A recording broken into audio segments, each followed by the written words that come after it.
चलिए बच्चे, हम लोग अपने वीडियो को आगे बढ़ाते हैं। और देखिए, इससे पहले वाले वीडियो में हमने यहाँ तक बताया था कि जो अम्ल है वो बेस से क्रिया करता है, यानी एसिड बेस से क्रिया करके क्या बनाता है, साल्ट बनाता है। जैसे नाइट्रिक अम्ल है वो पोटेशियम हाइड्रोक्साइड से क्रिया करके क्या बना रहा है बच्चों, पोटेशियम नाइट्रेट और साथ में जल। इसी तरीके से सल्फ्यूरिक अम्ल कॉपर हाइड्रोक्साइड से क्रिया करके क्या बना रहा है, कॉपर सल्फेट और जल। एसिटिक अम्ल सोडियम हाइड्रोक्साइड से क्रिया करके क्या बना रहा है बच्चों, सोडियम एसीटेट और जल। इसी तरीके से एसिटिक अम्ल अमोनियम हाइड्रोक्साइड से क्रिया करके क्या बना रहा है, अमोनियम एसीटेट और जल। देखिए, इन 4 रिएक्शन में मैंने देखा कि जितने एसिड हैं वो बेस से क्या करते हैं बच्चों, रिएक्ट होते हैं। उसके बाद रिएक्शन करने के बाद क्या बनाते हैं, साल्ट का निर्माण करते हैं, यानी साल्ट बनाते हैं हम। ये हमारे रिएजेंट हैं और ये हमारे क्या हैं बच्चों, प्रोडक्ट हैं। अब हम देखते हैं कि किस तरीके से जो ये हमारे अम्ल हैं, ये बेस हैं, वो जो साल्ट बनाते हैं वो क्या इसमें अम्लीय मूलक है और उसमें कौन सा हमारा क्षारीय मूलक है। इसको हम आगे बढ़ाते हैं बच्चों। देखिए, उपयुक्त उदाहरणों से हम देखते हैं कि लवण का धनात्मक भाग क्षारक से आता है, जिसे क्षारीय मूलक यानी कि बेसिक रेडिकल्स, एवं ऋणात्मक भाग अम्ल से आता है, जिसे अम्लीय मूलक यानी एसिड रेडिकल कहते हैं। उदाहरण, पोटेशियम नाइट्रेट में K+ क्षारीय मूलक है, NO3- अम्लीय मूलक है। देखिए यहाँ पर बच्चों, पोटेशियम नाइट्रेट हमारा क्या है, एक साल्ट है ना, तो और ये हमारा साल्ट है। इसकी प्रॉपर्टीज़ हम पहले भी बता चुके हैं कि इसमें समान आवेश होता है, यानी धनात्मक और ऋणात्मक दोनों आवेश समान होते हैं, इसीलिए ये क्या होते हैं, विद्युत उदासीन होते हैं। ये क्या होते हैं बच्चों, विद्युत उदासीन होते हैं। फिर एक है कि पोटेशियम नाइट्रेट का K+ और क्षारीय मूलक का NO3- हमारा क्या है, यहाँ पे बता रहा अम्लीय मूलक है। अब ये कैसे है इसको समझते हैं। देखिए, इसमें जो हमारा क्षार है, यहाँ पर KNO3 है ना, देखिए ये हमारा क्या है, KNO3, ये हमारा पोटेशियम नाइट्रेट, ठीक है। ये बोल रहे हैं कि ये इसमें दो भाग हैं, एक अम्लीय मूलक है और एक क्षारीय। अब इसमें हम ये पता करेंगे कौन सा भाग हमारा अम्लीय मूलक है, कौन सा भाग हमारा क्षारीय मूलक है। देखिए, जब हम इसको देखते हैं तो ये हमारा क्या है, K+ है और NO3- है, यानी कि ये जो K+ है वो हमको कहाँ से मिला है, K+ कहाँ से आया है, ये देखिए हमारा किससे आया बच्चों, KOH, किससे आया, पोटेशियम हाइड्रोक्साइड से। K+ किससे आया है बच्चों, हमारा पोटेशियम हाइड्रोक्साइड से। यानी कि जो हमारा K+ है वो किससे आया है, पोटेशियम हाइड्रोक्साइड से। यानी धनात्मक भाग कहाँ से आता है, धनात्मक भाग हमारा क्षारक से आता है। किससे आता है, क्षारक से आता है, जिसे हम क्षारीय मूलक कहते हैं। तो K+ हमारा क्या है, यहाँ पर एक क्षारीय मूलक है। अब अगर हम नाइट्रेट यानी NO3- की बात करें तो बच्चों देखते हैं कि ये हमारा कहाँ से आता है, ये हमारा अम्ल से आता है। देखिए HNO3, ये नाइट्रिक अम्ल से मिला है ना हमको, तो NO3- यानी ये नाइट्रिक अम्ल से मिल रहा है। तो ये हमारा ये कहाँ से आ रहा, अम्ल से आ रहा है, तो ये क्या कहलाएगा, हमारा अम्लीय मूलक। ये क्या कहलाएगा, NO3- अम्लीय मूलक, यानी एसिड रेडिकल है, ये बेसिक रेडिकल है। तो अब आप ये अच्छे से क्लियरली समझ गए होंगे कि जो KNO3 में K+ है, इसको हम लोग क्या बोलते हैं, क्षारीय मूलक। जो ये कहाँ से आते हैं, क्षार से आते हैं।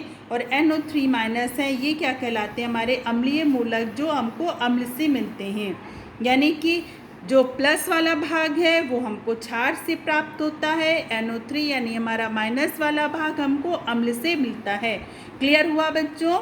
नेक्स्ट पे हम देखते हैं जैसे CuSO4, तो CuSO4 में हमारा Cu जो है और SO4- अब ये देखिएगा, ये वाला भी हमारा कैसे है, ये भी हमारा किससे आ रहा है, कॉपर हाइड्रोक्साइड से।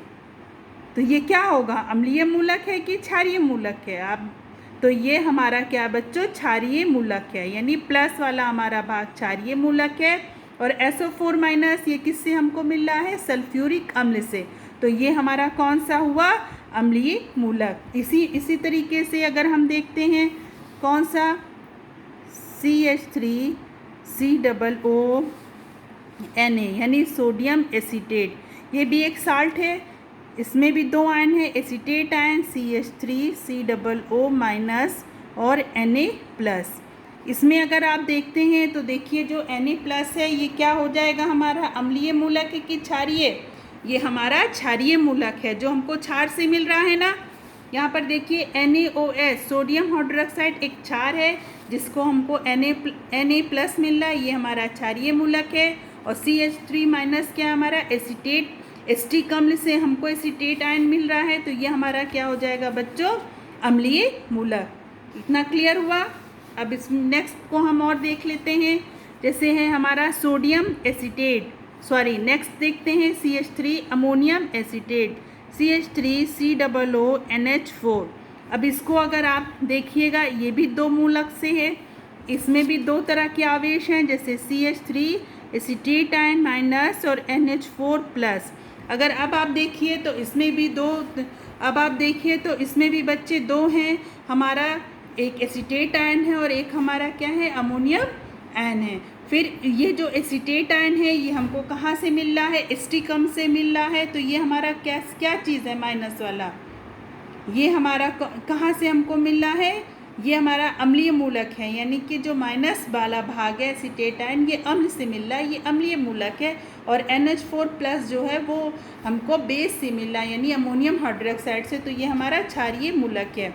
ये चार आपने साल्ट को यहाँ पर डिवाइड करके प्लस माइनस में देखा कौन सा अम्लीय मूलक है और कौन सा हमारा क्षारीय मूलक है। अब आप इजीली इसको पहचान सकते हैं कि कौन सा हमारा अम्लीय मूलक कहलाएगा और कौन सा हमारा क्षारीय मूलक कहलाएगा, और वो क्यों अम्लीय मूलक कहलाता है और वो क्यों क्षारीय मूलक कहलाता है, ये भी आप अच्छे से अब समझ गए होंगे। नेक्स्ट में देखते हैं बच्चों, क्या सभी लवण उदासीन होते हैं? क्या सभी लवण उदासीन होते? देखिए क्रियाकलाप 9 में हमने नमक, अमोनियम एसीटेट, खाने का सोडा तथा कॉपर सल्फेट आदि लवणों का pH मान ज्ञात किया। इनमें से कौन कौन से विलयन का pH मान 7 है? अम्ल और क्षार के मध्य उदासीनीकरण की अभिक्रिया से लवण बनते हैं, तो सोचिए लवणों के pH मान अलग अलग क्यों आए? इसे समझने के लिए हमें प्रत्येक लवण में उपस्थित अम्लीय तथा क्षारीय मूलक की प्रकृति को जानना होगा। साधारण नमक NaCl में क्षारीय मूलक देखिए Na+ है, और प्रबल जो हमको कहाँ से मिला है, प्रबल क्षार सोडियम हाइड्रोक्साइड NaOH से, तथा अम्लीय मूलक Cl- प्रबल अम्ल हाइड्रोक्लोरिक अम्ल से मिलता है। इस प्रकार प्रबल अम्ल तथा प्रबल क्षार से बने लवण के विलयन की प्रकृति उदासीन होती है। आइए अन्य लवण की प्रकृति को सारणी 5 के द्वारा समझें। यानी कि अगर अब आप समझ गए होंगे, मान लीजिए कि एक हमारा अम्ल प्रबल है और दूसरा क्षार भी हमारा प्रबल है, तो जो लवण हमको मिल रहा है साल्ट, उसका भी प्रकृति क्या होगी बच्चों, उसकी प्रकृति उदासीन होगी। उसकी प्रकृति क्या होगी, हमारी उदासीन। जैसे NaCl है में क्षारीय मूलक Na+ जो हमको कहाँ से मिल रहा है, प्रबल क्षार सोडियम हाइड्रोक्साइड से, और Cl- जो हम Na+ ये हमारा क्षारीय मूलक है ना, ये हमको सोडियम हाइड्रोक्साइड से मिला, और Cl- हमारा अम्लीय मूलक है जो हमको एक अम्ल से मिला है C। तो ये हमारा प्रबल क्षार से मिल रहा है और ये हमारा प्रबल अम्ल से मिल रहा है। तो जो ये हमारा साल्ट है NaCl, इसकी प्रकृति क्या होगी, विलयन की प्रकृति उदासीन होगी। अब हम एक टेबल है बच्चों, इस टेबल की सहायता से, इसकी हेल्प से आपको यहाँ पर समझा सकते हैं कैसे। आप इसको समझ लीजिए और यहाँ पर आपको फिल करके मेरे व्हाट्सएप नंबर पर सेंड करना है।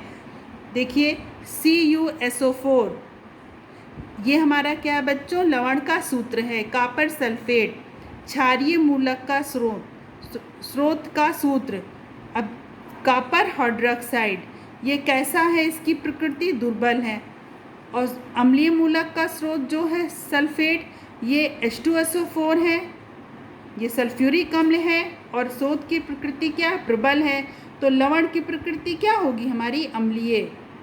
लवण की प्रकृति क्या होगी? अम्लीय। इसी तरीके से सोडियम हाइड्रोक्साइड प्रबल है, प्रबल क्या है? क्षार है। और ये हमारा क्या है? कार्बोनिक अम्ल दुर्बल है और इसकी प्रकृति क्या होगी? क्षारीय।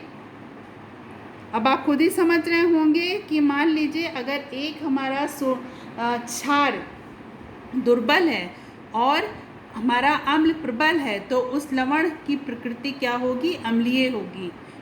अगर हमारा क्षार प्रबल है और अम्ल दुर्बल है तो उस लवण की प्रकृति क्या होगी बच्चों?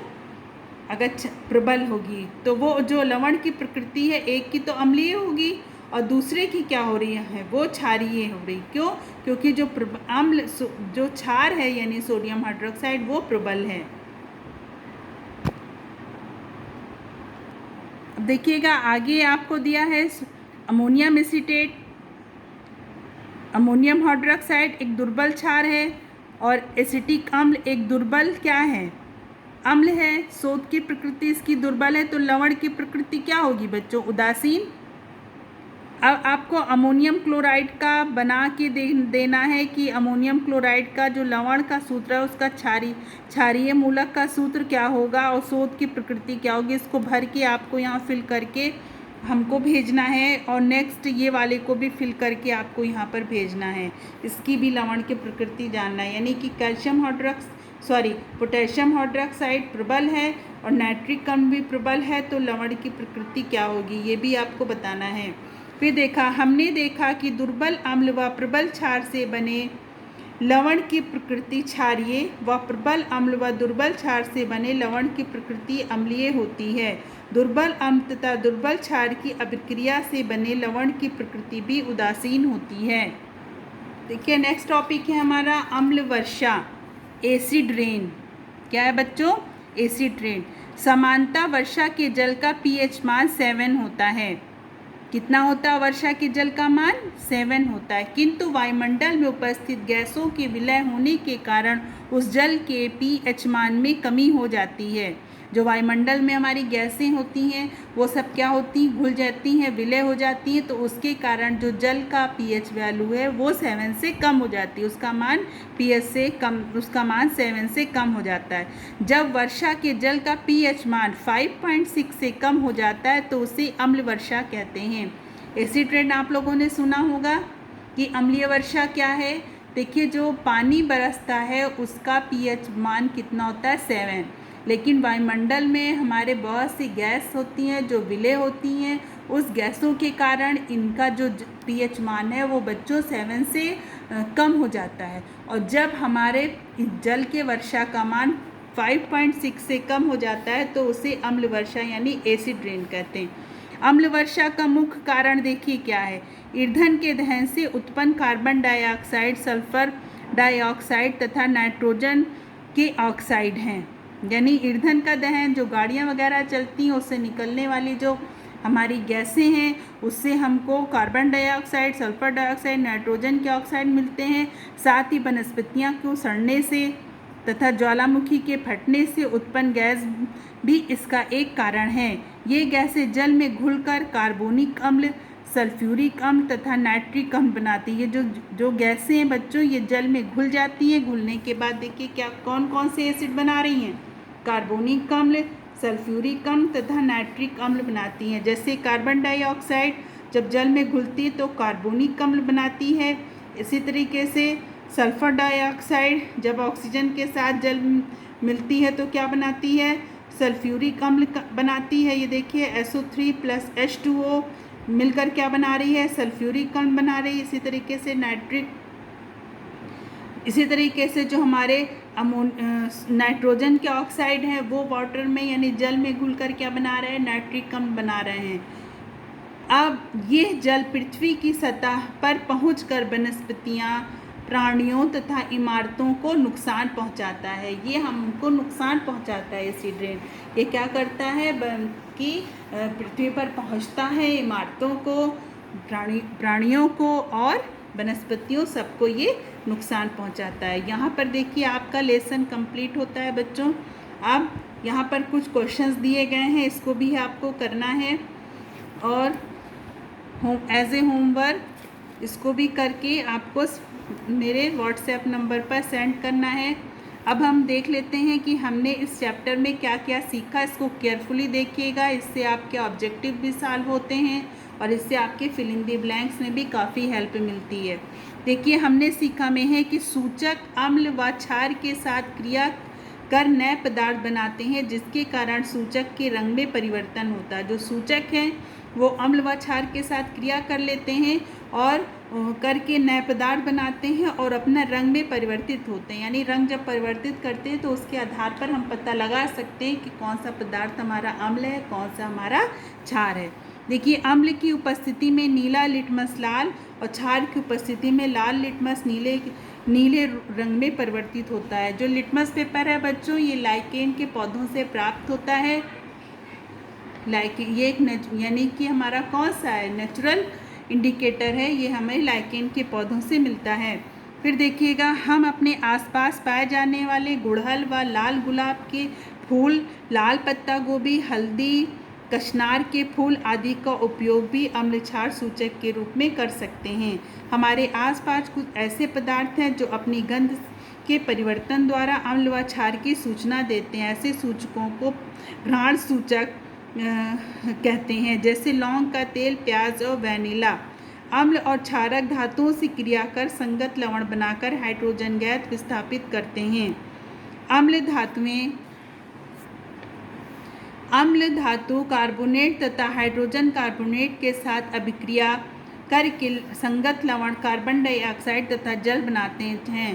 क्षारक अधात्विक ऑक्साइड से अभिक्रिया करके लवण और जल का निर्माण करते हैं। नेक्स्ट पे जाते हैं बच्चों। नेक्स्ट पेज पे यहाँ पर है, अम्ल और क्षार के बीच अभिक्रिया होने पर लवण और जल का निर्माण होता है। इस अभिक्रिया को उदासीनीकरण अभिक्रिया कहते हैं। उदासीनीकरण अभिक्रिया वही है जब अम्ल और क्षार के बीच अभिक्रिया होती है और साथ में लवण का निर्माण होता है, वो हमारी क्या कहलाती है बच्चों, उदासीनीकरण अभिक्रिया।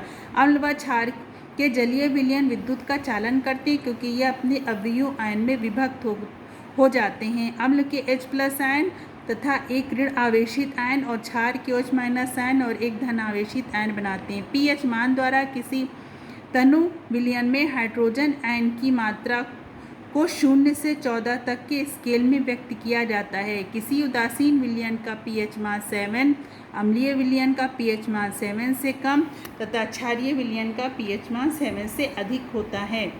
लवण का धनात्मक भाग क्षारक से आता है, जिसे क्षारीय मूलक, तथा ऋणात्मक भाग अम्ल से आता है, जिसे अम्लीय मूलक कहते हैं। लवण की प्रकृति अम्लीय, क्षारीय या उदासीन हो सकती है। देखिए, यहाँ पर बच्चों हमने सीखा को आप लोग अच्छे से इसको फिर से पढ़िएगा पढ़ने के बाद, क्योंकि ये आपके फिल इन द ब्लैंक्स में और ऑब्जेक्टिव में काफ़ी इससे हेल्प मिलती है।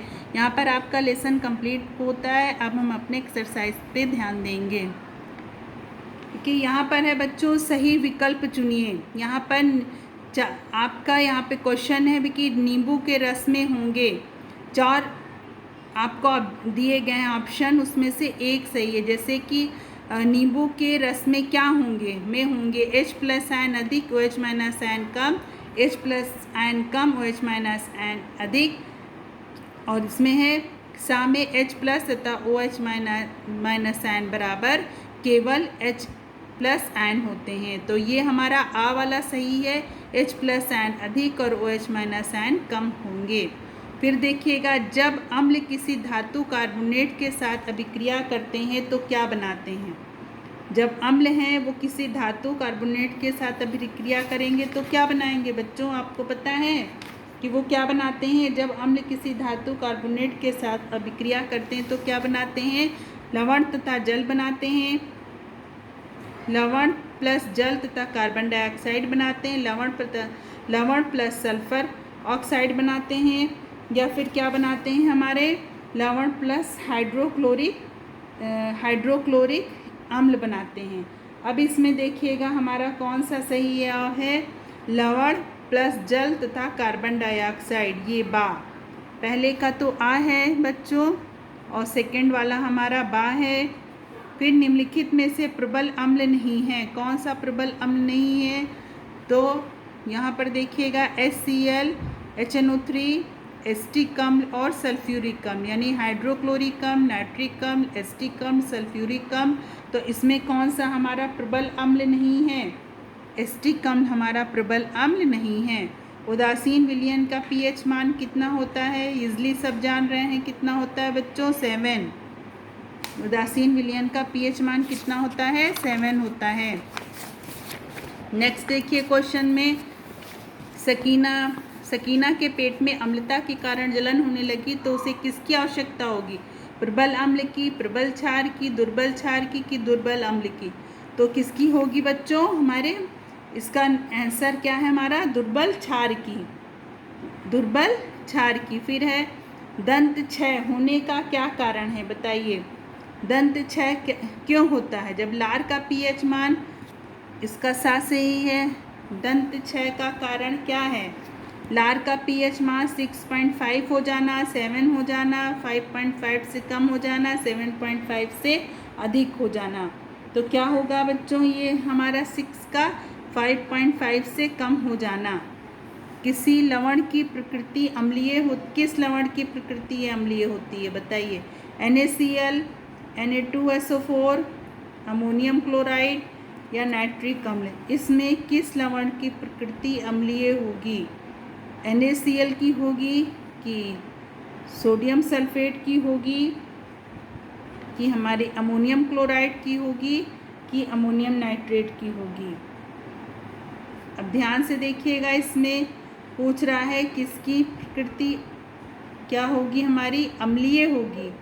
तो यहाँ पर देखा जाए तो सा है, सही है।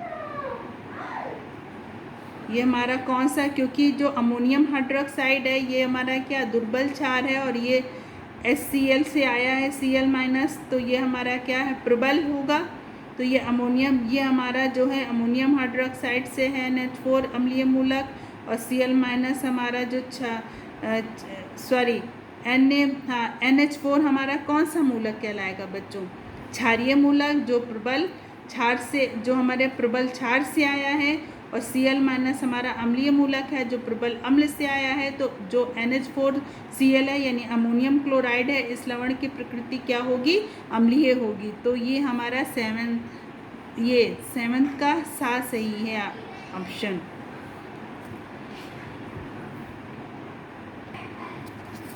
बच्चों इसकी आंसर शीट आपको, इस क्वेश्चंस की आंसर शीट 2, 3, 4, 5 की सबकी आंसर शीट आपको दे दी जाएगी। इसको आप अपनी फेयर नोटबुक पर उतार लीजिएगा, यानी कि नोट्स को कंप्लीट करिएगा। ये आपके इसी वीडियो के साथ उसको हम लोग फॉरवर्ड कर रहे हैं। आप इसको आंसर शीट को अपने फेयर नोटबुक उतार लीजिएगा। ओके बच्चों, यहाँ पर आपका ये लेसन जो है कंप्लीट हुआ। इसको आप लोग अच्छे से समझिएगा और फिर से इसको पढ़िएगा। जहाँ समझ में ना उस वीडियो को फिर से केयरफुली देखिए। ओके बच्चों, बाय बाय।